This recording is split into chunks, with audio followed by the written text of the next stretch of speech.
tous, bienvenue dans cette nouvelle vidéo qui est la partie 3 du classement des designs des films Transformers en live action.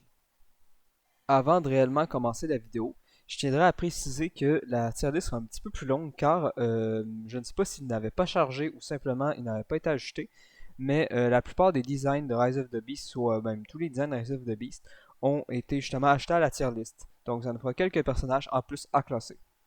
Justement, pour commencer cette partie 3, un des designs qui a été ajouté qu'on n'a pas pu classer est le design de Bumblebee de Rise of the Beast qu'on va aller classer tout de suite puisqu'on a déjà classé les autres Bumblebee. Je vais le ramener un petit peu en haut. Bon, pour ce qui est de ce Bumblebee, j'avais justement déjà classé les autres designs et j'avais dit que le design de la vieille Camaro, je l'appréciais beaucoup. Et pour le coup, justement, puisque ce Bumblebee utilise le design du film, Bumblebee que j'aime particulièrement plus la vieille Camaro du premier film de 2007, je le mettrai quand même haut, même si je trouve que pour le coup, le design de la Camaro qu'ils ont utilisé rend un petit peu moins bien qu'avec celui de la Coccinelle, car le design qui a des formes assez rondes rend moins bien avec ce type de voiture, je trouve. Donc ce design, il est très bien, mais je le mettrai juste un petit peu derrière, quoi, juste en aide de la RC de Rise of the Beast et devant le Bumblebee du premier film avec sa vieille Camaro. Pour enchaîner, nous avons le design de Mohawk de The Last Night, qui pour le coup est un design assez particulier, qui est un petit Transformers pour le coup, presque à taille humaine, on pourrait dire, qui se transforme en moto et qui, dans les proportions, a un côté proche de Frenzy un petit peu. Mais même si il y a certaines choses qui peuvent être à débattre sur ce design, parce que c'est vrai qu'il n'est pas parfait et qu'il est un peu étrange. Personnellement, c'est une idée de design que j'aime bien. Un espèce de, je sais pas comment dire, presque Junkion dans l'idée avec des trucs qu'il ramasse. Genre, il a un sac en filet sur, sur le côté avec des objets qu'il récupère, même une tête de bébé. Et bref, c'est juste un petit côté que j'aime bien sur le personnage, le fait qu'il ramasse des objets, un côté justement un peu Junkion. Et sa crête verte, par contre, sur le dessus de sa tête, même si ça rajoute de la couleur, je suis pas le plus grand fan. Sa tête, pour le coup, même si elle a quand même beaucoup de détails, j'aime bien le fait que ça reste une forme. Genre, je sais pas comment dire, sa tête ressemble à une pièce avec quelques détails rajoutés dessus. C'est pas une tête trop segmentée, ça reste une sorte de sphère. Donc, pour un personnage du Bayverse, ça j'aime bien. Et son mode alternatif, pour le coup, la moto qu'ils ont donné dans le film, est pas mal du tout. Honnêtement, c'est une moto que je trouve par exemple beaucoup plus belle, une meilleure esthétique que les motos des trois RC. Et ouais, je sais pas, j'aime bien cette moto.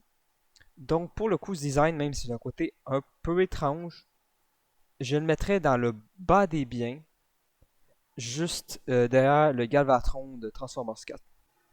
Ensuite, nous avons d'autres designs de The Last Night, dont Nitro Zeus, qui pour le coup est une utilisation de modèle 3D complète et utilise le corps des Kai-6 boss qui ne sont pas dans la tier list pour le coup, donc on en profitera pour les classer en même temps, puisque ce sont globalement le même design que Nitro Zeus. Et il utilise aussi la tête de Shockwave de Dark of the Moon. Et pour le coup, euh, les deux designs, on va dire, de Nitro Zeus et des Kai-6 boss, ils ont une esthétique très plate, on va dire, dans le sens, ils n'ont pas grande personnalité. Ils sont assez plats. Honnêtement, vous changez la tête, vous pouvez nommer à peu près n'importe quel personnage. Ce qu'ils ont fait avec Thunder Tracker, par exemple, pour que c'est dans la gamme Studio Series, qui utilise juste le même modèle. Et pour le coup, Nitrosaurus en particulier, son côté avec ses chaînes, tout son attirail, je trouve personnellement que ça lui donne un bon côté.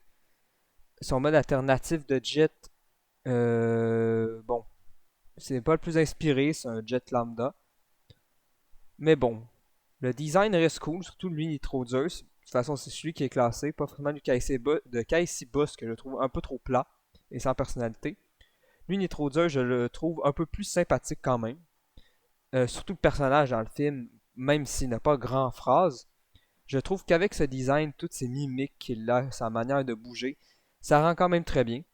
Donc, pour le coup, le design de Nitro Zeus, on va le mettre aussi dans bien, comme Mohawk, mais plus haut quand même. Je le mettrais juste devant le Devastator de Revenge of the Fallen et derrière les Dreads. Pour rester sur The Last Night, nous avons maintenant le design de Onslaught. Onslaught qui est globalement juste une réutilisation du modèle 3D de Long Haul, mais avec un nouveau mode alternatif et quelques pièces qui changent sur le mode robot. Par exemple, sa pince et certaines mitrailleuses qu'il a sur son autre bras. Pour le coup, Onslaught qui est un personnage, je veux dire, qui est assez important dans la G1 et qui a quand même de la personnalité. Je trouve dommage de le réduire à une simple réutilisation de modèle 3D. Ils auraient quand même pu changer sa tête, ou au moins ses couleurs. On dirait vraiment juste un long goal avec des armes en plus. Pas grande personnalité sur ce design, je trouve. Mais le design de long goal reste bien en soi. Donc, juste pour le fait que pour Onslaught, ça soit pas un design vraiment inspiré, c'est juste une réutilisation. Le design reste bien, donc justement, je vais le mettre dans bien. Mais quand même derrière, puisque ce n'est qu'une simple utilisation de modèle 3D qui aurait peut-être pu être fait plus intelligemment selon moi. Pour continuer cette tier list, maintenant, nous avons du lourd niveau design, qui sont tout simplement tous les designs d'Optimus dans les films. Et on va les classer en ordre chronologique qui sont apparus. Pour commencer avec le design de 2007 et Dark of the Moon qu'on va classer maintenant parce qu'ils n'ont pas fait de distinction. Car globalement, elle a juste une pièce au niveau de son ventre, ses abdominaux, on va dire, qui changent. Mais à part ça, c'est vraiment le même design, il n'y a pas grand changement. Donc pour le coup, ce design qui... commençons par son mode alternatif. Son mode alternatif qui n'est pas un camion plat comme dans la G1, mais qui rend quand même bien, ce n'est pas grave, ça reste un beau mode alternatif. Certains trouvent quand même que les flammes sont un peu de trop. Personnellement, le dégradé de jaune orangé avec les flammes rouges et le bleu, personnellement, je trouve que c'est une très belle esthétique. J'aime beaucoup. Mais je peux comprendre certains n'aiment pas, peut-être ça fait un peu trop de tuning. Mais à mon simple avis, c'est un mode alternatif qui est magnifique. Le mode alternatif d'Optimus des 3 premiers films est pour moi un des plus beaux modes alternatifs de la franchise, même si c'est vrai, il peut faire un peu de tuning. Je le trouve très beau. Et le mode robot en tant que tel, il reprend globalement l'idée du personnage G1, mais incorpore un petit peu plus de bleu peut-être sur certaines parties de son torse ou de ses bras, mais aussi son visage qui a un masque de combat qui peut se retirer pour montrer sa bouche. Ce que certaines personnes ont de la misère avec, même si ce n'est pas si grave parce qu'au début des années 2000, quelques justement designs d'Optimus avaient la bouche visible, donc pour moi ça me dérange pas.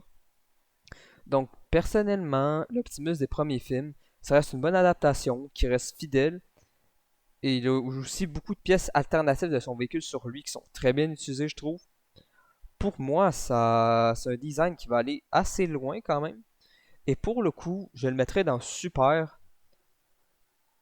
entre Ironhide et le Bumblebee Jeep du film Bumblebee.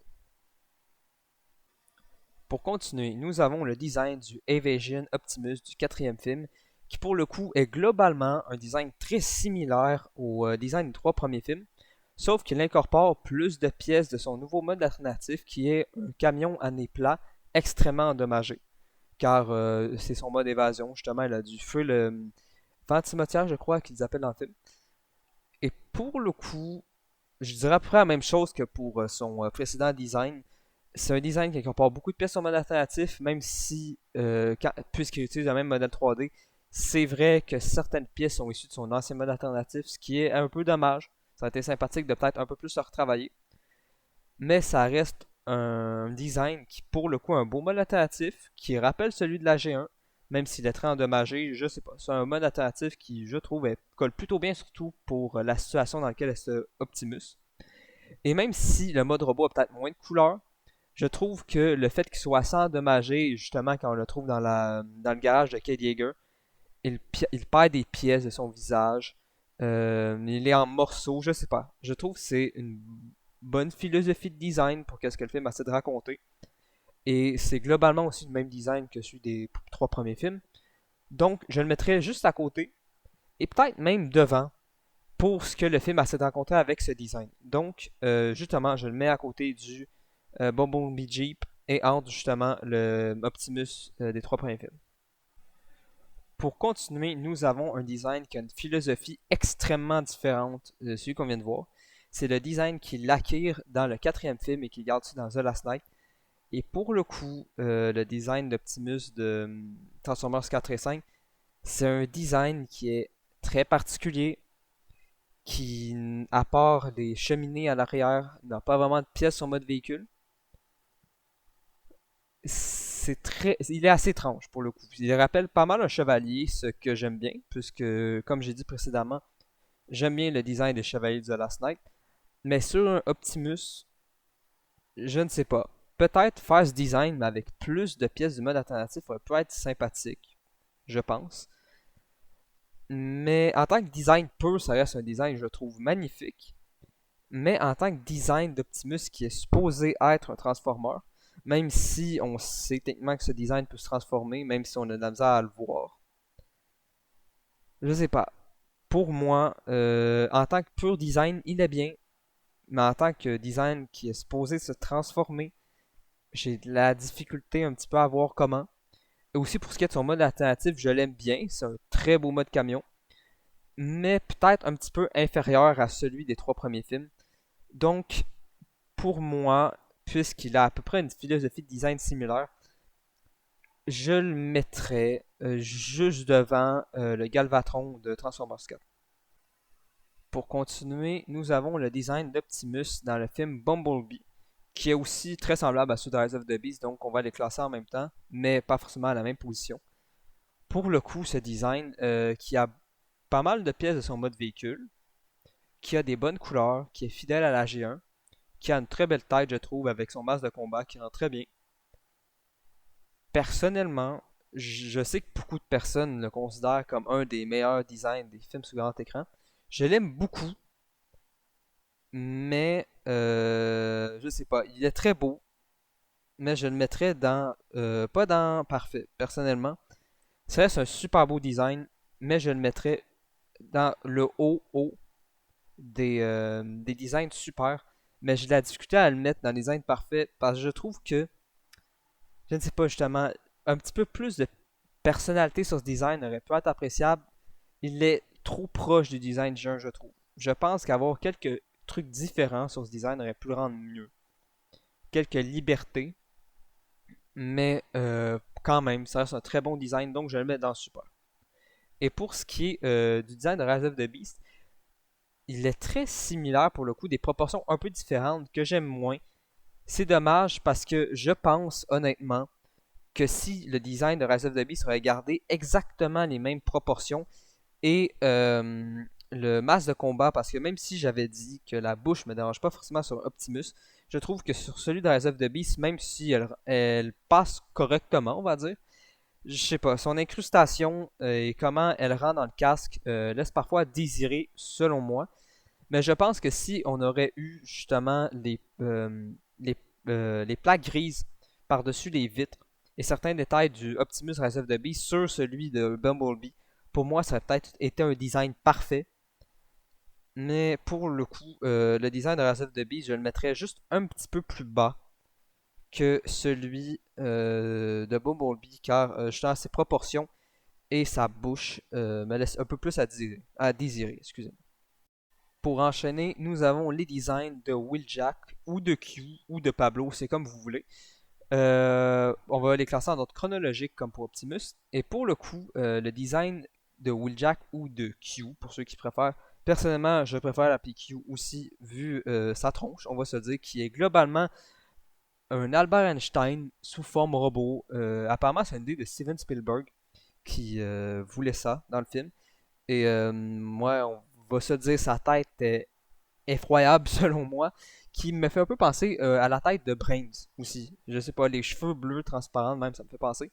Surtout avec son crâne gris, un peu, on dirait qu'il y a une calvitie. Ouais, non, sa tête, ça va pas du tout, surtout avec je pense qu'on voit ses dents ou sa moustache, je sais plus dans le film, bref, ça rend pas bien. Par contre, le fait qu'il y ait beaucoup d'accessoires sur lui, puisque c'est un scientifique, et de son mode alternatif et son corps, sauve le tout, je trouve. Justement, je pense, des figurines annulées de Transformers 4, on avait le mode alternatif et cette forme de corps pour Q ou Wheeljack, mais avec une tête plus similaire au design G1. Et c'était un design qui était incroyable pour le coup.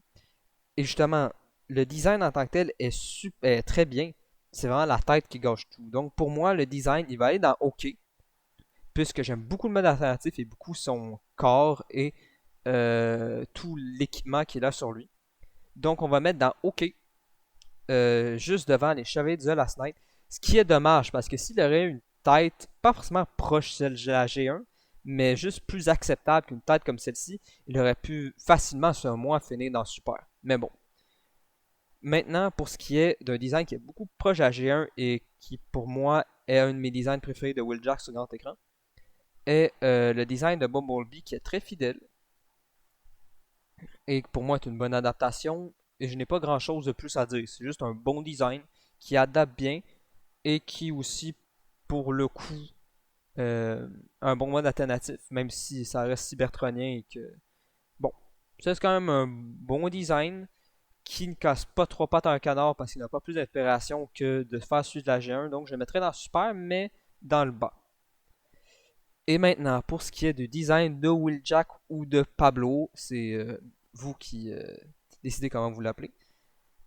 Personnellement, j'ai quelque chose à dire sur ce design. Premièrement, comme pour Q, son corps en général est très bien réussi, incorpore très bien les pièces en mode alternatif, qu'on parlera plus tard, et je trouve à des très bonnes proportions, des très bons détails. Maintenant, pour ce qui est de sa tête, c'est une tête que même avec les lunettes, s'il aurait juste donné un masque comme le Wheeljack G1, même sans y donner forcément ses antennes ou oreilles, je sais pas comment on dit, sur le côté, pour moi, aurait été un super design, même en gardant ses lunettes. Ça aurait pu être vraiment bien, mais pour le coup, ils ont donné cette bouche avec ses lèvres pulpeuses qui, bon, n'aura pas forcément bien, mais ça reste quand même moins pire que la tête de Q. On va se le dire. Ses lunettes, ils donnent des plus grands yeux, il reste plus expressif et un peu moins creepy que Q.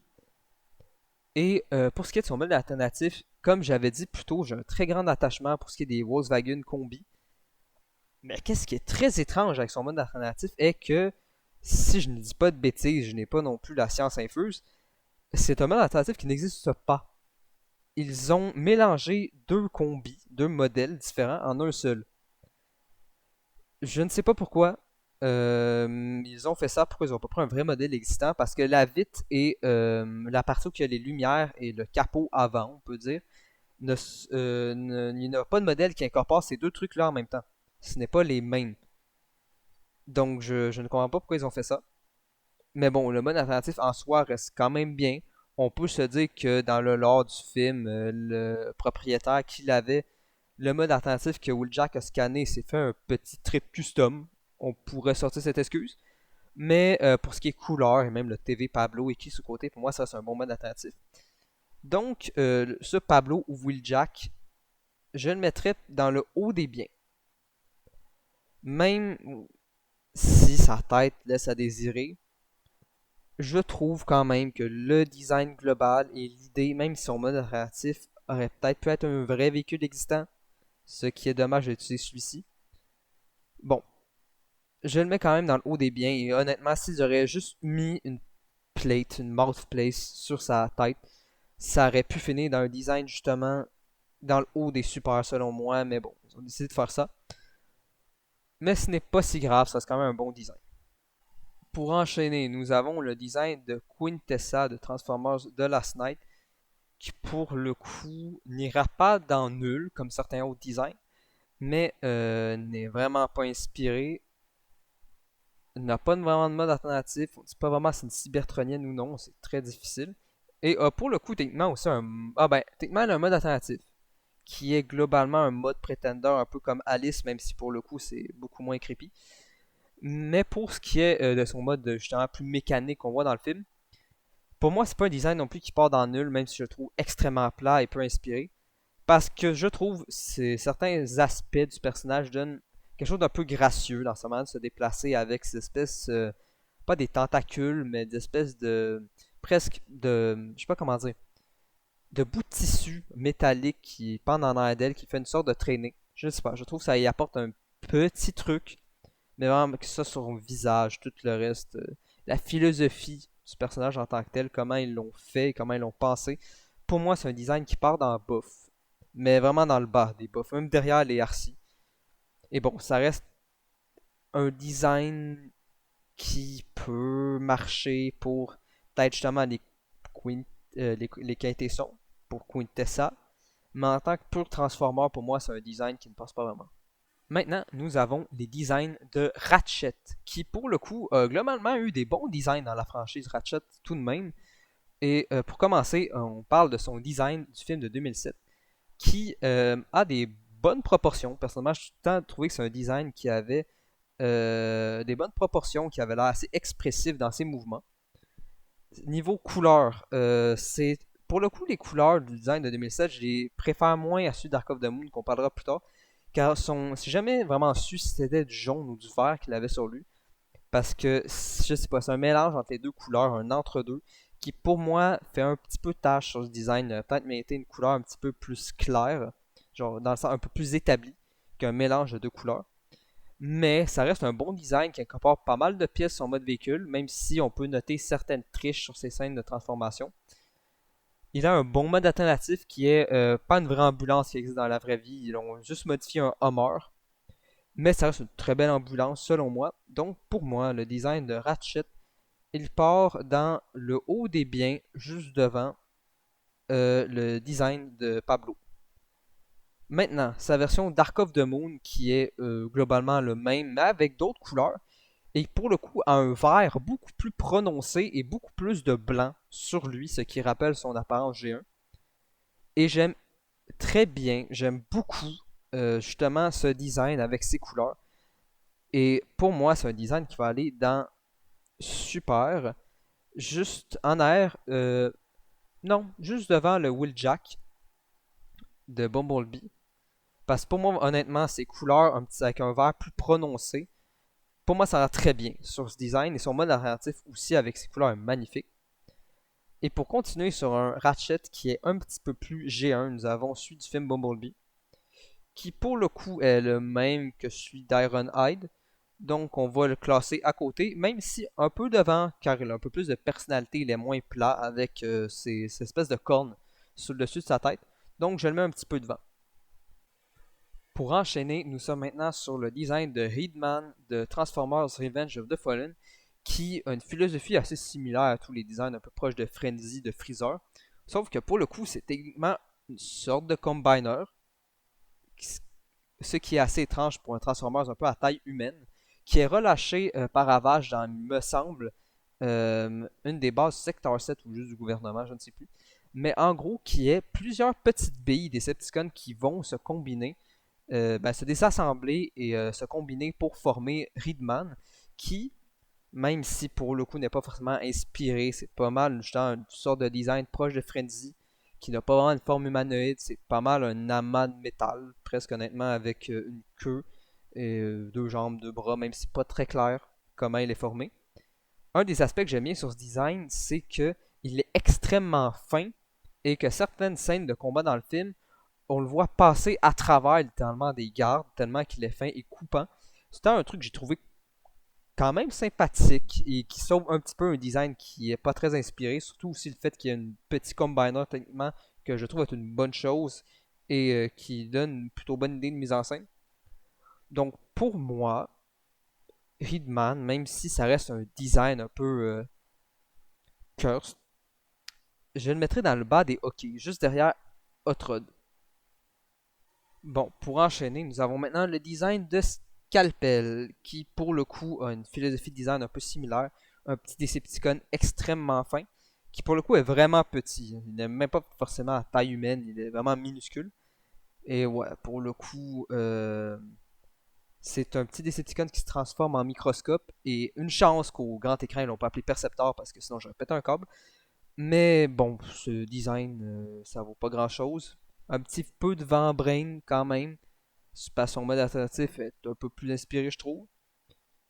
Mais à part de ça, c'est pas vraiment un design qu'on peut qualifier d'intéressant ou de quoi que ce soit. Donc pour moi, ça ne vaut pas grand chose et je le mets dans nul. Maintenant, passons au design de Sentinel Prime du troisième film, qui est probablement un plutôt beau design avec des très très belles couleurs. pas mal de pièces sur mode alternatif aussi qui lui font une grande cape dans son dos que je trouve superbe. Une tête que beaucoup trouvent peut-être un peu trop de pilosité faciale et peut-être trop gros nez. Mais personnellement, je trouve que c'est un visage qui colle bien à Sentinel Prime et le côté pilosité faciale ne me pose pas forcément de problème. Ça aurait presque pu être un design d'Alpha Trion dans l'idée, avec peut-être un petit peu plus de bleu, mais pour le coup, comme design de Sentinel Prime, c'est un design qui rend bien. Son mode alternatif est très joli, je trouve, son camion de pompier qu'il utilise. Et je sais pas si j'ai parlé, mais ses armes sont très très inspirées aussi. Sa double lame qui a un son dans le film qui est magnifique. Vraiment, c'est un très bel effet sonore qu'ils ont donné. Son gros bouclier qui donne certaines scènes d'action assez sympathiques, surtout quand il bloque Sideswipe avec, je sais pas exactement comment le dire, mais j'ai pas, c'est une petite séquence que j'avais bien aimée. Et son Rust Gun avec lequel tue Ironhide. Désolé pour les spoilers. Pour ceux qui n'ont pas écouté, mais normalement, si vous regardez la tier list, c'est des films que vous avez écoutés. Le Rust Gun avec lequel il tue Ironhide est aussi une très bonne idée d'arme qui a inspiré de certains trucs qui existent dans la licence, dans des comics et dans certains épisodes de la G1, je pense. Mais je suis pas sûr qu'il y ait la Rust Plague, je pense. Je suis pas sûr. Ben bref. Mais comme arme, c'est plutôt inspiré. Et en tant que design aussi pur, même les proportions, je les trouve très belles sur ce Sentinelle. Donc pour moi, c'est pas un design qui reprend d'autres idées de Sentinel Prime en général. Il a pas mal inventé de A à Z un nouveau design pour le personnage. Et ça reste un design qui est super beau, selon moi, et qui va aller juste derrière le Megatron de The Last Night. Pour enchaîner et rester sur Dark of the Moon, nous avons maintenant le design de Shockwave du troisième film, qui pour le coup, en tant que pur design, est très beau et personnellement me fait penser un peu à un boss de Doom. Et pour quelqu'un qui aime Doom, ce n'est pas du tout un essai que je fais au design, vraiment, c'est un côté qui fait démoniaque dans les pics qu'il a sur lui, sa cage thoracique qui fait comme justement une cage thoracique de squelette. Sa lame, son bras, ses griffes, un peu ses doigts, c'est des doigts assez pointus qu'il a. Même le côté un peu asymétrique sur ses cornes à l'avant, c'est un design qui fait très démoniaque, qui fait très menaçant. Mais justement, c'est un bon design qui fait très menaçant, mais pour Shockwave, même ce personnage qui est très menaçant, qui en impose, c'est peut-être un peu trop, parce que Shockwave, même s'il est extrêmement puissant et important dans son camp, ça reste un scientifique. Donc, je ne sais pas si c'est peut-être la meilleure philosophie de design pour le perso, mais en tant que design pur quand même, et puisqu'il ne qualifie pas forcément de scientifique dans le film, je le mettrais dans bien, juste derrière le Ratchet de Dark of the Moon. Et pour ce qui est de son design de Bumblebee, justement qui reprend un petit peu plus celui de la première génération, et qui pour le coup, contrairement au design de Dark of the Moon, même si ce n'est pas forcément grave pour du Dark of the Moon, pour le coup, ce design de Bumblebee-là a le canon sur le bon bras, parce que celui de Dark of the Moon n'est pas sur le bon bras, mais bon, ce n'est pas grave non plus. Mais bon, c'est un design assez proche de la G1, qui a une très belle tête, assez élargie sur les côtés que j'aime bien. Et pour le coup, un truc que je n'aime pas forcément à propos de Shockwave de la G1 est qu'il a souvent des cuisses très très fines, que je trouve un peu bizarre sur ce design. Mais pour le coup, ils ont donné des cuisseaux, on va dire, plus imposants, qui je trouve lui donnent un aspect un petit peu plus bulky que j'aime bien. Et aussi un truc qui est assez drôle à noter sur ce design, c'est qu'il reprend beaucoup de pièces du Optimus du même film, ce qui ne se remarque, pas tout de suite, excusez-moi. Mais bon, personnellement, je trouve que c'est un bon design. Et il va quand même aller un peu plus devant le design de Dark of the Moon, parce que je trouve que ça reste un design qui représente mieux Shockwave. Donc pour moi, il va aller juste derrière le Bumblebee de Rise of the Beast. Maintenant, nous avons le design de Sideswipe de Revenge of the Fallen, qu'on peut techniquement aussi dire comme le design de Dark of the Moon, puisqu'il n'est pas dans la tier list et qu'il n'a peu de différence, à part son mode alternatif qui est la même voiture, mais en décapotable. Ce qui ne pose pas trop de différence, c'est globalement les deux modes alternatifs restent plutôt jolis selon moi.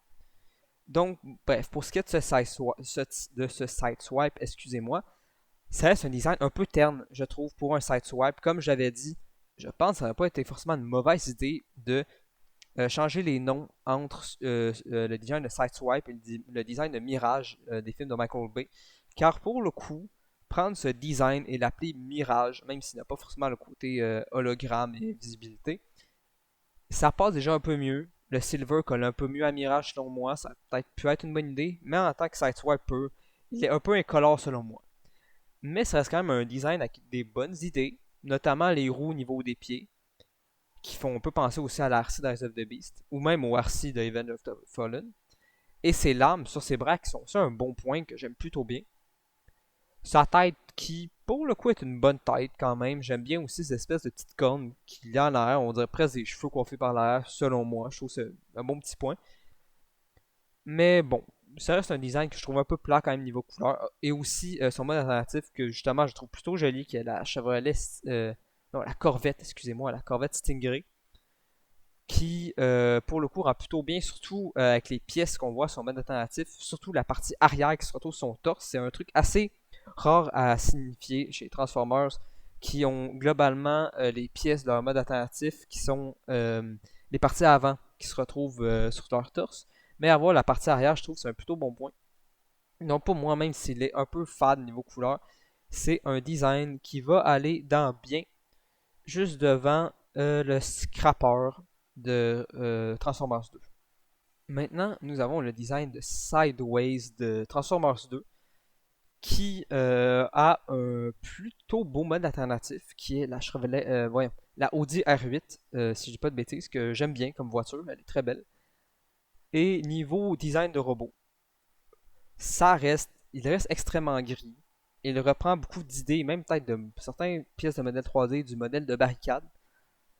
Et ça reste globalement un barricade en moins bien, selon moi. C'est globalement un barricade avec moins de personnalité et un peu moins inspiré. Et aussi le fait d'y avoir donné le nom de Sideways est pour moi un peu étrange.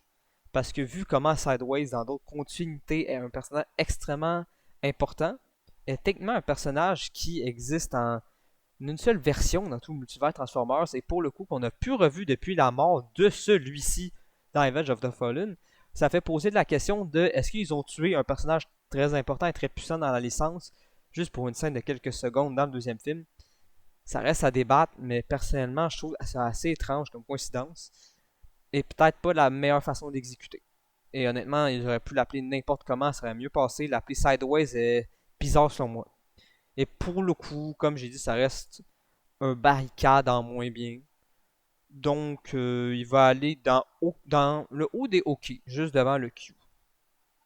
Pour enchaîner sur deux designs très particuliers qui ont fait extrêmement polémique, ce qui est des mode flaps, qui personnellement je ne déteste pas comme certaines personnes le détestent normalement. Je les apprécie quand même un petit peu pour des raisons très stupides mais et un peu nostalgiques, même si c'est pas forcément des trucs qui sont extrêmement vieux, hein, ça reste 2009, mais personnellement je trouve que c'est des designs qui, surtout en mode alternatif, même si ça reste des petites voitures Chevrolet tout à fait normales, les deux couleurs ensemble rentrent très bien un à côté de l'autre. Et même leur proportion et justement leur couleur que j'aime bien. Je sais pas, les deux ensemble, j'ai trouvé qu'il y avait quelque chose niveau couleur et niveau, je sais pas, comme une petite vibe qui se dégageait de ces deux-là. Hormis toutes les polémiques vues autour, là je parle de design. Mais par contre, je les ai pas vus dans la tier list, mais d'autres designs qui auraient pu être intéressants à classer sont aussi les designs de camions de crème glacée qui pour le coup, même s'il perd de la couleur, une différenciation entre les deux, je trouve que c'est un mode véhicule qui colle beaucoup mieux à ce qui est des modes flap, car justement ça leur rappelle un petit côté un peu ridicule. Et le fait que ce soit un combiner, techniquement, car c'est les deux personnages qui forment un seul véhicule, ce qui n'est pas toujours courant, à part pour certains micromasters de la G1, je pense, à voir. Et honnêtement, bref, ça reste un bon design, celui de mode crème glacée, mais là on parle des petits Chevrolets. Et pour les petits Chevrolets, même si ils restent un peu cursed, personnellement j'aime bien la vibe qu'ils dégagent. Aussi beaucoup de pièces de leur mode alternatif sur eux, qui est bon à noter. Ils ont très bien utilisé les pièces de leur petit mode alternatif dessus. Donc, ça va faire débat, même s'ils sont tellement étranges. Je les mettrais dans bien, dans le bas des biens, mais quand même dans bien. Et Skid un peu devant parce que je préfère la tête de Skid. Celle de Mudflap, on dirait qu'il fond et qu'il va mourir dans un quart d'heure, mais bref. Euh, Skids et Mudflap, dans les derniers des biens, même si ce ne sont pas les meilleurs designs, ils ont fait pas mal polémique, j'arrive à les apprécier d'une certaine façon. Ensuite, nous avons les designs de Soundwave et de ses compagnons, on va dire. Et pour commencer avec le design de Soundwave, nous avons la version de Revenge of the Fallen quand il est en satellite, puisque nous n'avons pas forcément de mode robot dans le film, même si dans des produits dérivés ou même en figurine, il a été représenté. Mais pour le coup, on va vraiment parler de son mode satellite en tant que tel, comme il apparaît dans le film. Et pour le coup, la forme globale avec ses panneaux recroquevillés vers l'avant, j'aime quand même bien ce design. Il a une bonne tête aussi. Le fait qu'il vole en orbite au-dessus de la tête, voyons, de la tête, excusez-moi, la Terre, et qui pirate des satellites en s'accrochant à eux avec des sortes de tentacules. Moi, j'ai tout le temps trouvé que c'était une très bonne idée, quand même, un transformeur satellite. Personnellement, je trouve ça un bon concept. Pour moi, il va aller dans des biens, juste derrière quand même le Mégatron du premier film. Pour ce qui est de sa version Dark of the Moon, qui pour le coup est vraiment moins inspirée, même si j'aime bien les speakers techniquement qu'il a sur les bras, même s'ils ne sont jamais utilisés dans le film, qu'est-ce qui aurait pu être sympathique pour faire des espèces d'ondes sonores ou quoi que ce soit, même, je sais pas si on le voit les utiliser, je sais plus, mais bon, il aurait pu être plus utilisé. Plus de couleurs sur ce design a été sympathique, honnêtement, plutôt qu'une simple voiture grise Mercedes. Ce qui est dommage aussi, c'est que une couleur assez présente chez les Mercedes est un bleu assez foncé, un bleu marin, qui aurait pu vraiment bien passer pour Soundwave. Et peut-être même lui donner un mode Jeep. Chez Mercedes, il y a beaucoup de Jeep, j'oublie comment on les appelle. Je suis désolé, je suis pas un expert en voiture non plus. Mais bon, une Jeep bleu marine aurait été un super mode alternatif pour Soundwave. Je ne comprends pas pourquoi ils ont donné une simple voiture grise qui est quand même jolie. Mais pour Soundwave, je ne comprends pas forcément pourquoi ils ont donné cela. Et bon, ça reste honnêtement un design assez plat, qui garde quand même des bonnes idées comme les speakers et sa tête aussi. Bon, honnêtement, c'est 4 yeux, il aurait pu donner une visière, ça aurait pu aider. Mais bon, pour moi, ça reste un design qui n'est pas fou, même s'il passe quand même. Donc, je le mets juste derrière le Sideways de Transformers 2. Maintenant, pour ce qui est de son design de Bumblebee, on relève vite le niveau. Même son mode alternatif est pas fou, vraiment. Ça reste un mode alternatif cybertronien très très vague. Il est assez étrange. C'est plus un bloc qui vole. Ce n'est pas forcément intéressant. Mais pour le design en tant que tel du mode robot, il est très bien. Il est inspiré de la G1. Même si j'aime un petit peu moins sa sorte de ligne bleue qu'il a au niveau de sa mouth plate au milieu. Mais bon, ça reste un bon design avec des bonnes proportions, avec une très bonne voix aussi qu'ils ont donné. Donc pour moi, il va aller dans bien, juste devant. Où est-ce qu'on pourrait le mettre? Ah, juste à côté, mais un peu derrière quand même le Shockwave de Bumblebee. Maintenant, pour ce qui est de ces sortes de compagnons, on va dire nous avons le Ravage de Bumblebee, qui Ravage normalement est un félin, mais moi m'a toujours fait penser à un loup, le Ravage de Bumblebee. Ça reste un très bon design, mais je ne comprends pas pourquoi ils ont donné une tête qui fait aussi canidée. Mais les couleurs, même ces missiles sur le côté de ses hanches qui font assez G1, même si pour le coup il y a beaucoup plus de couleurs que la G1. La G1 est complètement noire. Et ceci incorpore plus de couleurs, ce que j'apprécie quand même bien. Donc malgré qu'il a une tête un peu de canidée, pour moi ça reste un très beau design pour Ravage. Donc je le mettrais dans bien. Juste derrière le Wheeljack parce qu'il aurait quand même pu avoir un côté un petit peu plus félin. Comme par exemple sa version de Transformers 2 qui pour le coup est plus féline, mais très étrange, qui est techniquement un cyclope aussi, ce qui est bizarre. Qui a pour mode alternatif un mode alternatif qu'on voit en figurine dans certains produits dérivés, qui a une sorte tantôt de sous-marin, tantôt de petit vaisseau. Il est assez étrange. Son mode alternatif, on va pas trop en parler, on va prendre le design en tant que tel comme il apparaît dans le film. Et pour le coup, c'est un design qui rappelle un peu les autres Decepticons des films, qui est extrêmement gris, extrêmement terne. Et pour moi, il va aller dans bien, derrière ce qui est des modes flap, parce que ça reste que son côté cyclope, même son mode alternatif, ses couleurs, je suis moins fan. Maintenant, pour ce qui est de Laserbeak de Transformers 3, qui, c'est drôle, mais a plus de phrases que Soundwave dans le film et qui est plus important et qui fait beaucoup plus de choses, ce que j'ai tout le temps trouvé assez incroyable quand même pour montrer que Soundwave dans les films c'est une fraude.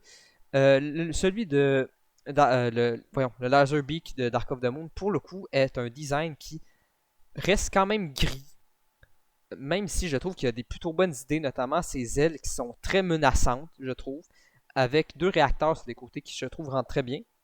Et un peu drôlement, comme le Mirage de Rise of the Beast, peut se transformer à tout ce qu'il veut. Que j'ai trouvé étant un très bon côté pour un Transformer qui fait de l'infiltration. Et pour le coup, c'est un truc que j'aime bien sur ce perso. Son côté menaçant est très bien aussi. Moi, je trouve que c'est une bonne idée de design et des bonnes mises en scène qu'on peut faire. Surtout le fait qu'il se transforme en ce qu'est-ce qu'il veut. Il est très menaçant. Pour moi, il va aller dans le haut des biens. Juste devant. Hmm, où est-ce que je pourrais le mettre? Juste devant. Ah, juste devant le Soundwave en mode satellite de Transformers 2. Maintenant, passons au design de Starscream, en commençant par celui de 2007, et qui est globalement très semblable au celui de 2009, même si je ne sais pas si celui de 2009 est le même que Dark of the Moon. Je ne sais pas, mais bon, on va classer ces deux-là. Celui de 2007 qui a souvent été sujet à débat, surtout pour le fait qu'il est globalement une grosse Doritos de l'espace. Car c'est vrai que ça, Starscream a des proportions assez particulières, qu'il est très triangle. Mais pour le coup, même s'il manque peut-être un peu de couleur, même s'il est un peu doré, celui que j'aime bien, sa tête, premièrement, je l'aime beaucoup. C'est même ces espèces de pattes de poulet, techniquement, que certains n'aiment pas. Le fait qu'ils soient un peu crochus, et quand on y pense, un Transformers qui est principalement en mode aérien n'a pas forcément de nécessité d'avoir des jambes très fortes et très développées pour se déplacer. Donc, ça peut passer quand même. Ses bras qui sont assez longs quand même. C'est des proportions qui restent assez particulières, mais que j'arrive à apprécier quand même. Son arme aussi lance-missile, je trouve qu'elle est plutôt jolie quand même. Et pour le coup, le design de Starscream de 2007, surtout aussi son mode alternatif qui est un F-22, je crois, qui est très très beau. Aussi, il garde son cockpit à l'avant du torse, qui est une bonne touche, comme dans la G1.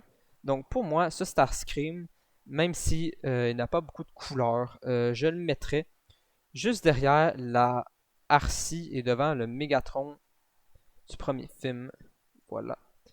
Pour ce qui est de son design de Revenge of the Fallen, tous ces tatouages cybertroniens sur lui, ça peut être une bonne idée, mais personnellement, je trouve ça peut-être un petit peu trop. Surtout son mode alternatif, pour le coup, qui n'est plus un mode camouflage techniquement, puisque on le voit des kilomètres que c'est un Decepticon avec ses tatouages.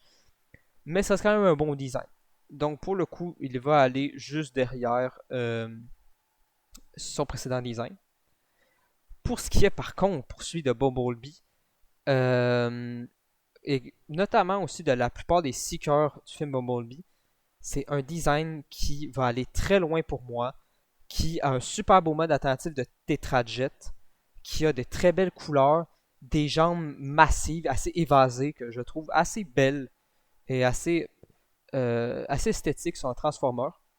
Même si certains n'aiment pas forcément sa tête car elle n'est pas la même que les autres Seekers, elle n'a pas forcément de masque d'aviateur. Ça reste une très belle tête, je trouve personnellement, qui est moins lisse que d'autres têtes du film Bumblebee que je trouve très belle. Même toutes ses couleurs, la masque qu'il a dans son dos avec ses ailes. Vraiment, je trouve que c'est un design qui est dans parfait selon moi, il n'y a rien à retravailler dessus. Même son cockpit à l'avant est très beau. Donc pour moi, c'est un design qui va être dans parfait. Juste derrière Blackout et devant Brawl. Pour enchaîner, nous avons le design de Stinger de Transformers 4 qui, j'avais dit pour le coup que le design de Bumblebee passait mieux pour Stinger. Et c'est vrai, je le préfère grandement, notamment avec son masque de combat qui garde presque tout le temps en fait. Et aussi le fait que son design soit plus expliqué que celui de Bumblebee, puisqu'il se désassemble pour former son mode alternatif, ce qui est un peu plus logique au final pour sa forme de corps. Donc Stinger pour moi, ça va être un design qui va aller à côté d'un autre design du KSI techniquement, qui est le design de Galvatron. Et bon, ça c'est un design avec des bonnes couleurs, un mode alternatif de Pagani qui est assez joli personnellement, même si c'est pas mon style de voiture préféré. Donc bon, ça reste un design qui est beaucoup plus beau que celui de Bumblebee dans le film. Donc il va aller à côté de son chef techniquement. Maintenant, nous avons les Dinobots de Transformers 4 qui vont globalement tous aller dans la même position, puisque ce sont des designs avec des philosophies extrêmement semblables, et pour même peut-être un peu trop semblables. Peut-être que le fait qu'ils se seraient démarqués un peu plus d'entre eux aurait peut-être pu aider parce qu'ils sont très très similaires. Et aussi ne reprennent pas forcément des membres de la G1. Donc pour commencer, nous avons Grimlock qui Grimlock a un design très menaçant qui j'aime bien le fait aussi qu'il aille la tête de son T-Rex sur ses épaules. Sa masse, elle est très jolie aussi. Par contre, j'aurais quelque chose à dire au niveau de sa tête. Il a j'ai tout le temps trouvé qu'avec le modèle CGI dans le film, ça donnait cet aspect. On dirait qu'il a un petit bec de poulet, Grimlock. J'ai tout le temps trouvé que ça donnait un effet comme ça au niveau de sa tête. Et je trouve pas qu'il a une très belle tête. Mais par contre, son mode alternatif de T-Rex est magnifique avec ses cornes à l'arrière. C'est vraiment un très beau design. Surtout quand il crache des flammes, ça rend très bien à l'écran. Donc pour moi, Grimlock, je le mettrais dans bien aussi, mais peut-être juste derrière le Megatron du premier film. Pour ce qui est de Strafe, honnêtement, pas grand chose d'autre à dire. Euh, le fait qu'il y ait deux têtes est peut-être un petit peu trop. Une seule tête pour Strafe aurait suffi. Mais ça reste quand même des designs intéressants. Son mode robot, par contre, je le préfère largement à celui à celui de Grimlock, avec son casque notamment. Avec son espèce de cape aussi, que ses ailes forment à l'arrière. Mais le fait que son mode attentif a deux têtes, que je trouve peut-être un peu trop, va le mettre au même niveau que Grimlock aussi pour le coup. Et globalement, tous les Dinobots seront à ce niveau. Pour ce qui est de Scorn maintenant, ouais, c'est un design que je trouve très beau. Un beau mode Spinosaur, assez menaçant, avec beaucoup de pics sur lui, j'aime très bien. Ouais, son mode robot a une tête que je trouve très belle aussi, assez proche de celle de Strafe. Notamment, c'est globalement une casse de chevalier, ce que je trouve très bien. Un de ses bras est la queue de son dinosaure qui peut globalement servir de fouet. Ça reste un design qui, je t'en ressemble à celui de Strafe, même si je le prépare un petit peu mieux. Donc, il va aller juste devant celui-ci. Et pour ce qui est du Triceratops, excusez-moi, tous les noms, à part Swoop, tous les noms des autres Dinobots de la G1 qui commencent par S, je les différencie toujours pas. Je sais quel personnage est qui, globalement, je reconnais le perso, mais les noms en tant que tels, j'ai toujours tout le temps la misère avec Snarl, Slug, Sludge, j'ai tout le temps eu de la misère à les retenir. Donc on va utiliser le Triceratops, excusez-moi. Pour le coup, je trouve que c'est le moins inspiré. Il va aller derrière les autres, même si justement les designs sont similaires. Donc c'est ça qui est pour les Dinobots. Maintenant, nous avons le Fallen de Revenge of the Fallen. Bravo. Bon, le Fallen, premièrement son mode alternatif, qui est globalement une sorte de jet cybertronien un peu biscornu, un peu étrange, mais qui est potable. Si on parle juste de son mode alternatif, il serait dans OK, juste passable. Pour ce qui est de son mode robot, par contre, hormis sa tête qu'on le voit quand Optimus fait le fameux Give me your face, une tête que je trouve très ridicule et qui est très curse, qui ressemble un petit peu techniquement à la tête de Grimlock avec une espèce de petite bouche de poulet bizarre, bref, très étrange je trouve. Mais bon, en tant que design avec son masque, qui ressemble un peu à un masque de pharaon, je trouve, qui rend très bien sur ce design, toutes ses proportions, notamment avec des espèces de pistons qu'il a au niveau des aisselles qui relient techniquement sa cage thoracique à ses coudes. Je trouve que c'est une très bonne idée de design qui rend plutôt bien. Le fait aussi qu'ils peuvent se téléporter, même si c'est pas vraiment un aspect de design, a toujours été une chose que je trouve très bien sur ce perso. Et bref, ses proportions en général, comment il se déplace, même son arme, j'ai trouvé que c'était un truc assez sympathique. Donc pour moi, même si c'est pas le plus inspiré, c'est un design qui va aller dans bien, juste à côté du Megatron du premier film, mais peut-être juste un peu en arrière. Pour enchaîner, nous avons Willy de Transformers 2 qui, je pourrais le mettre proche de Brain, mais reste quand même un design que je préfère. Son mode alternatif est un peu plus sympathique. Un petit véhicule téléguidé, c'est assez intéressant d'avoir un personnage avec ce genre de mode alternatif. Niveau pièces de véhicule sur lui, il a ses roues. ce qui peut être une bonne chose quand même. Pound sa tête, elle est vraiment horrible, on va pas se mentir. Mais pour ces petites idées en plus, justement, son mode alternatif, ses roues, même ses couleurs, ça c'est un design que je ne mettrais pas forcément complètement dans nul. Je le préfère quand même un peu plus. Je le mettrais dans bof, juste devant Quintessa, parce que pour le coup, son mode alternatif, je l'ai toujours bien aimé et je trouve toujours quand même sympathique. Bon, maintenant, tous les designs qui restent aussi ne sont plus des designs du Bayverse, ça reste des designs de Bumblebee et de Rise of the Beast. Et nous enchaînons sur le design de Brown, qui est une bonne adaptation de celui de la G1, a des bonnes proportions, réutilise quelques pièces du modèle 3D de Bumblebee, mais ce n'est pas si grave.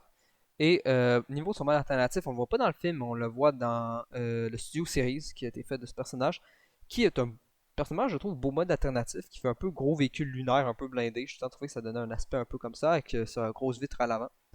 Et en tant que design pur, quand on le voit comme ça, c'est un design qui est assez attractif, je trouve, qui a beaucoup de couleurs sur lui, donne une bonne vibe. Je sais pas pourquoi, je trouve que les proportions, je sais pas, ça fait un design assez bulky qui est très sympathique selon moi, avec une très belle taille, je trouve, qui donne envie d'acheter la figurine si c'est du perso.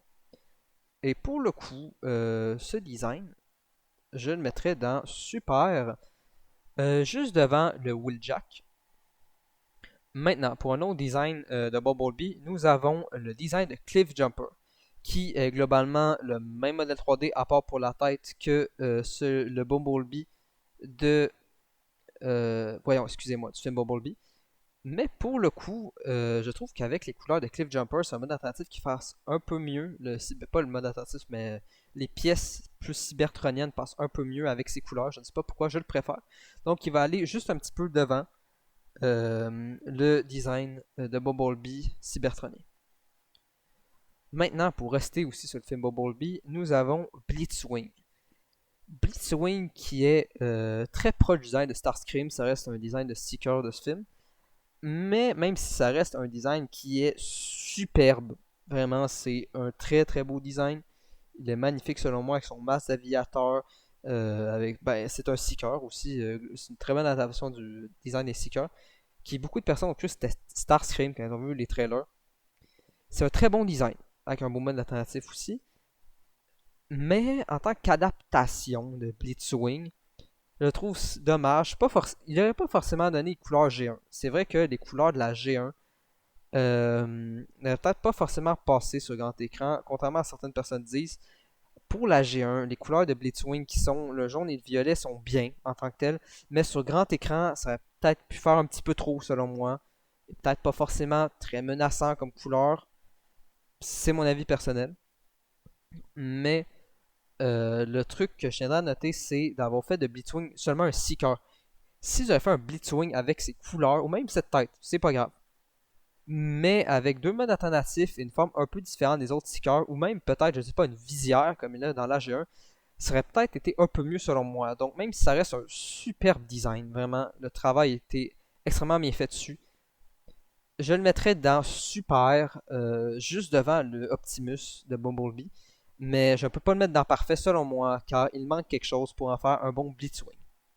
Pour enchaîner, nous avons Shater. Shater qui est dans le film une Triple Changer, contrairement à Blitzwing, ce qui est justement surprenant, puisque tous les autres Decepticons de ce film, soit les deux autres Decepticons de ce film, sont des Triple Changers. Je ne comprends pas pourquoi ils n'ont pas fait de Blitzwing un Triple Changer, mais bon. Bref, pour ce qui est de Shatter, pour son mode robot, quand elle a ses deux modes alternatifs, c'est un personnage qui a pour le coup une bonne silhouette.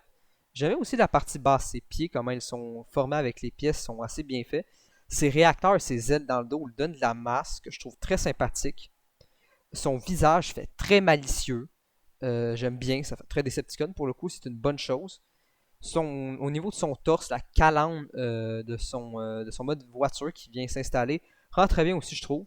C'est un design qui utilise très bien toutes les pièces de ces deux modes alternatifs. Et aussi, personnellement, je trouve comment elle est doublée dans le film. C'est forcément l'aspect du design, mais elle est très bien doublée. Elle a une très bonne voix, je trouve. Shatter, pour moi, c'est une très bonne réussite. Qui en réfléchissant, j'ai jamais vraiment pensé à ce design, mais en y pensant plus, il n'y a pas grand chose à redire sur ce design. Tout est bien dessus. Donc, m'étais jamais fait la réflexion, mais en vrai, le design de Shutter, c'est aussi un design que je mettrais dans parfait. Et pour le coup, pas de problème d'adaptation, parce que c'est un design qui a été un nouveau personnage en fait, donc il n'était pas obligé de se baser sur quelque chose. Donc pour moi, Shutter, ça pas dans parfait derrière Brand, mais ça reste un design que je trouve incroyable et qui n'a pas grand chose à redire dessus. Maintenant, nous avons son acolyte, techniquement dans le film, même si les deux sont pas au même niveau, j'ai tout le temps l'impression que Shutter prend un peu plus les dessus quand même que Dropkick, excusez-moi. Bref, pour ce qui est de Dropkick, ces deux modes alternatifs sont très bien. Son mode Muscle Car qui est très proche du celui de Shutter, mais en bleu, est très joli. Son mode hélicoptère que j'ai moins d'attachement pour, honnêtement, son mode hélicoptère il est ok. Par exemple, pour ce qui est de son mode robot, j'aime énormément sa tête avec ses yeux rouges et au niveau de sa bouche, d'espèces de, je sais pas comment dire, des effets verts qui donnent extrêmement de couleur pour un Decepticon des films, ce qui fait extrêmement plaisir. Même si la plupart des Decepticons du film ont beaucoup de la couleur. Mais c'est juste que, je sais pas, ça fait différence du Baver. Je trouve que Blitzwing a beaucoup plus de couleurs sur lui que j'aime bien. Pour ce qui est de ses pièces sur son mode robot, j'aime quand même bien. Ça passe bien. J'ai un petit peu moins d'attachement, peut-être. Pas forcément d'attachement, mais je préfère un petit peu moins comment les pièces sont disposées sur Dropkick que sur Shatter. Mais elles restent bien disposées. Par contre, comme j'ai dit, des couleurs sur Dropkick, vraiment le bleu, le noir, le vert au niveau de sa bouche, le rouge, c'est des couleurs qui ressortent extrêmement bien, que je trouve très pétantes. Même son espèce de petit signe de tête de mort, qui me semble sur de ses cuisses, je sais plus, mais c'est un écriteau blanc, il me semble, c'est très joli. Vraiment, c'est un design qui est super boussi, que j'apprécie peut-être un peu moins que celui de Shatter, parce que ses pièces, son mode alternatif sont moins bien incorporées. Mais c'est un design pour moi qui va aller entre le design du Optimus de Bumblebee et celui de Rise of the Beast. Pour enchaîner, nous avons maintenant classé les designs des Terrorcon de Rise of the Beast. Et pour commencer, on va classer, excusez-moi, Battle Trap. Battle Trap qui, pour le coup, a toujours eu un bon design, je trouve. Dès qu'on a eu les premières images de Rise of the Beast, j'ai toujours accroché sur ce design. Les couleurs, elles sont bien, même si en plus du orange, c'est un avis personnel, d'autres couleurs auraient pu être appréciées, un peu comme pour Dropkick. Peut-être d'autres touches de couleurs dessus auraient été sympathiques. Il a une bonne arme qui est son fléau, que je trouve très bien. Ses Gatling, ils sont sympathiques aussi. Son mode alternatif, il est basique. C'est une petite dépanneuse orange, mais qui est quand même belle. Donc pour moi, Battle Trap, c'est un design qui est simple, efficace. C'est globalement un gros bourrin. Pour moi, il va aller dans des super designs. Il est quand même dans le haut. Il n'est pas dans parfait. Il va quand même aller derrière, pour moi, Sentinel Prime.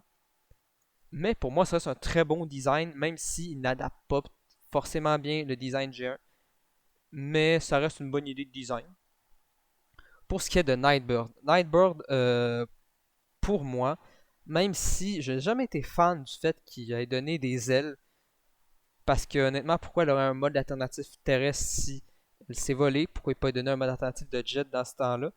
Mais bon, le mode alternatif en tant que tel, je pense que c'est une Skyline GTA R33, si je dis pas de bêtises, qui est très très joli. C'est un très beau mode alternatif avec des bonnes couleurs. À part pour les ailes que je trouve un peu trop, le mode alternatif de Nightbird est très joli. Avec les pièces de la voiture en avant, sa tête qui rend très bien, avec une espèce de dôme transparent mauve que je tout trouvé très beau sur ce design. Et des espèces de jupettes un petit peu de samouraï ou de ninja sur le côté que je trouve très joli.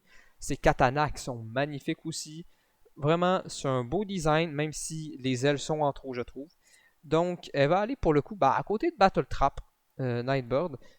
Donc, on va la mettre quand même juste derrière Battle Trap, car je trouve les couleurs un peu moins intéressantes sur ce design. Pour conclure avec les Terrorcon, maintenant nous avons le design de Scourge. Qui Scourge, pour le coup, je préfère le design qu'il a au final dans le film, car dans les premiers designs, on va dire promotionnels pour Scourge, je trouve que ses épaules rendaient beaucoup moins bien et son long cou et sa tête étaient moins jolies aussi. Je trouvais qu'il avait une tête un petit peu trop caractérielle de méchant, un petit peu trop cliché, avec son cou qui était un peu trop long, je trouve. Et même peut-être des jambes trop fines, je sais pas. Je préfère beaucoup plus justement le design qu'on voit là, le design que là, au final, dans le film, même si, en fait, pour Scourge en tant que tel, même s'il n'a pas forcément de couleur, ça ne servait pas forcément à grand chose de mettre plus de couleurs que ça, car le orange, justement, qui est de ses flammes un peu à l'intérieur de lui, je sais pas comment dire, de sa possession par Unicron, on peut dire, rendent quand même bien, il lui donne un peu de couleur, mais c'est un design, je sens, qui n'a pas besoin de couleur. Scourge, honnêtement, c'est un design qui, avec des couleurs ternes, rend très bien. Son mode alternatif est très joli aussi. Son torse avec toute la calandre un peu déformée de son mode alternatif est magnifique. Ses cheminées à l'arrière qui font un peu penser au Optimus du Transformers 4 rendent quand même bien, je trouve. Euh, Peut-être sa main en pince, je l'aime un peu moins. Ça peut être une main normale et juste avoir sa lame sur le bras, ça a été mieux. Je trouve que la pince est un peu en trop. Mais ça reste un très bon design selon moi. Et aussi, tous les insignes des gens qui le tuent sur ses épaules, je trouve que c'est un très bon détail aussi. Ça rend très bien. Et il a pas mal d'easter eggs justement par rapport à ça. Avec des insignes des Workers, de la garde d'élite Autobot, des mercenaires. Je trouve que c'est des bons détails. Et pour le coup, ça va un design qui va être dans le bas des super, personnellement, parce que ça reste, même s'il n'a pas forcément besoin de trop de couleurs, je le trouve quand même terne. Et il aurait peut-être mérité un peu plus de pièces en mode alternatif quand même. Donc pour moi, il va aller dans le super, mais pas dans le haut non plus. Maintenant, nous avons les maximales de Rise of the Beast.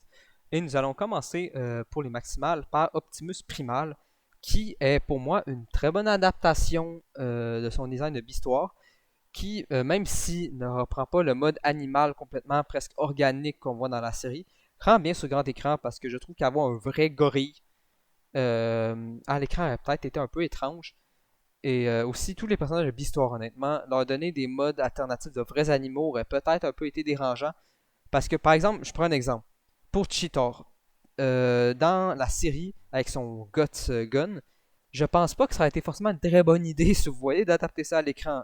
Voir des organes sortir d'un guépard, je pense. Bref, pour être mis à grand écran sur une arme, c'est assez étrange.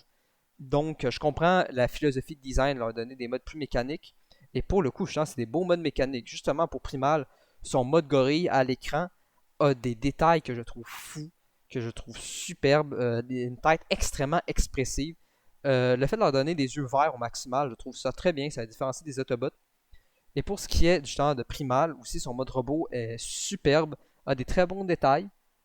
Je sais qu'il y avait deux designs pour sa tête, celle sans le masque et celle avec le masque. Pour le coup, les deux designs, j'arrive assez bien à les apprécier.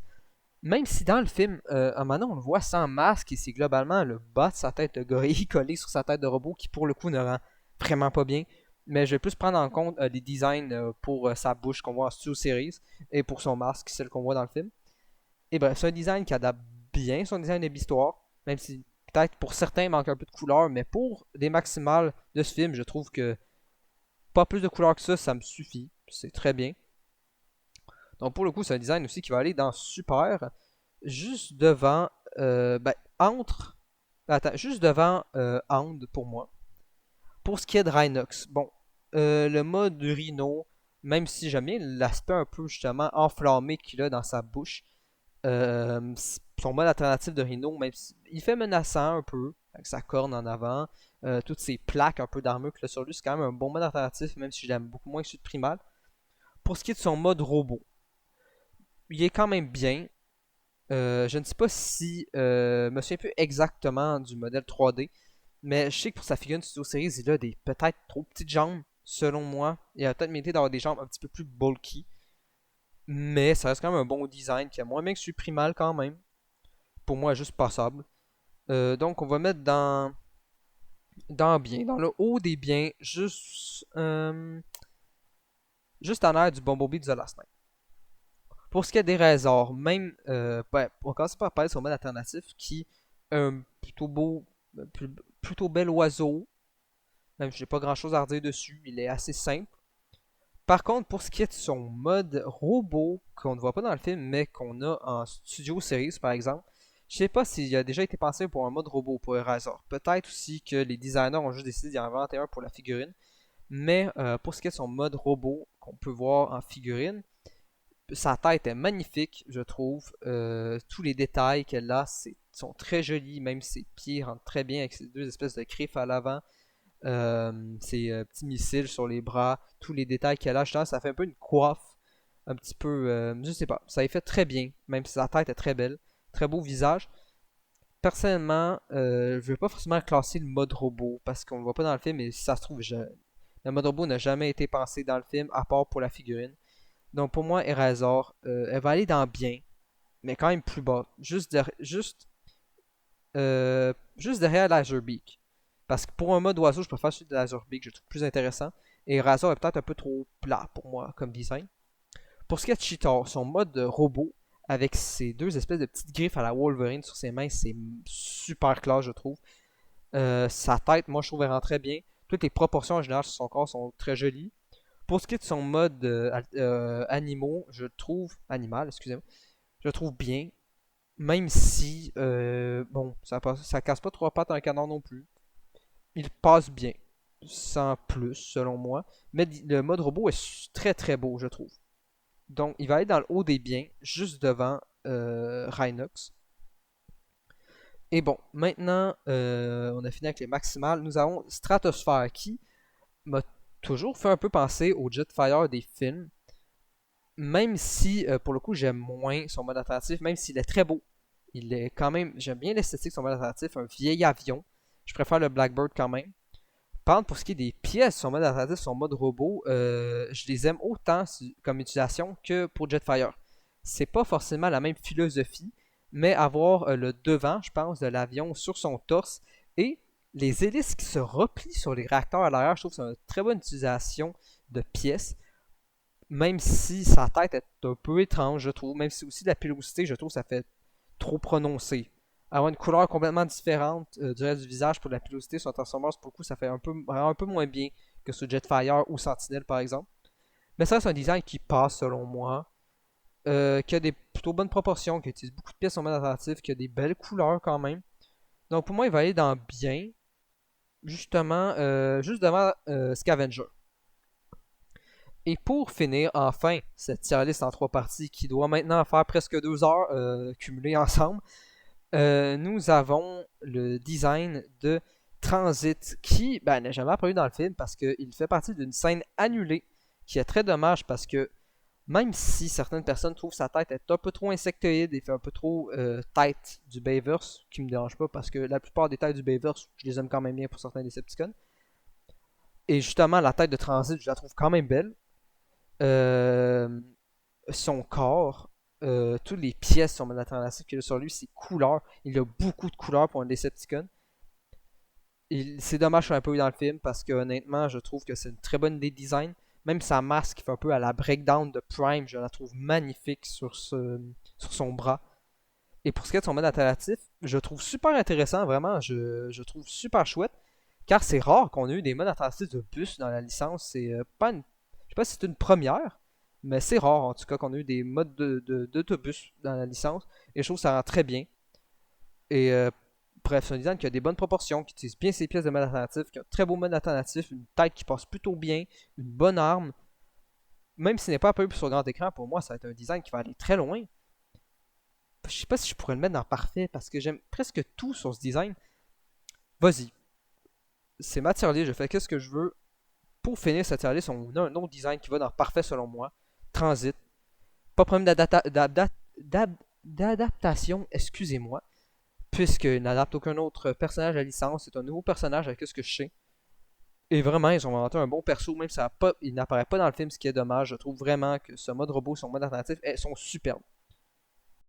Voilà, c'était tout pour cette série de vidéos sur les designs des films Transformers en tier list. Rien n'empêche dans le futur de faire d'autres vidéos tier list sur d'autres sujets de la licence Transformers ou même des tops.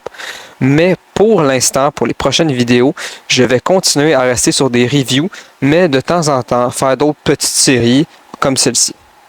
Et je suis conscient que cette vidéo était beaucoup plus longue que les autres de la série, mais je n'ai pas non plus étalé cette série de vidéos sur trop longtemps.